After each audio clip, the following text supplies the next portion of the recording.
À la barre, hier, il y a d'abord eu Jean-André Cuot, ancien anesthésiste condamné pour consultation d'images pédopornographiques et agressions sexuelles sur mineurs de moins de 15 ans.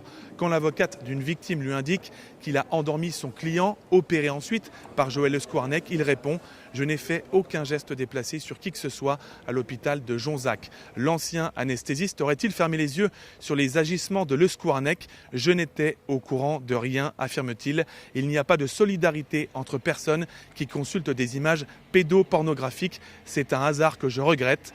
Pour cette infraction en 2020, Jean-André Cuot est radié de l'Ordre des médecins. Ce que l'on voit très clairement, c'est une différence tout à fait majeure de prise de conscience entre lui et Joël Le Squarnec. Pourquoi dis-je cela ? Parce que le docteur Cuot a pu dire que vraiment le drame de sa vie, c'est qu'il ait perdu son travail parce qu'il était dans l'établissement où travaillait Joël Le Squarnec.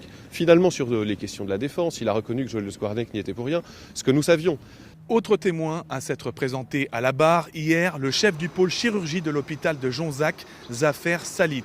En tant que coordonnateur de bloc opératoire, c'est lui qui avait signé la prolongation d'activité de Joël Le Squarnec au-delà de l'âge limite, mettant en avant, je cite, l'excellent travail fourni par l'ancien chirurgien à Jonzac. Je n'avais pas connaissance des faits reprochés à M. Le Squarnec jusqu'à ce qu'il soit arrêté en 2017, explique-t-il.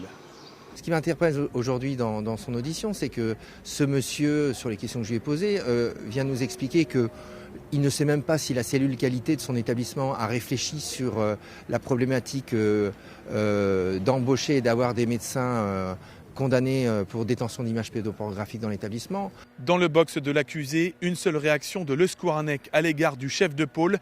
J'ai trahi votre confiance et je vous demande pardon. Aujourd'hui, c'est la dernière journée de déposition pour les parties civiles. 7 doivent s'exprimer à la barre, dont Morissette et Roland Vinet, les grands-parents de Matisse, décédés lors de l'instruction.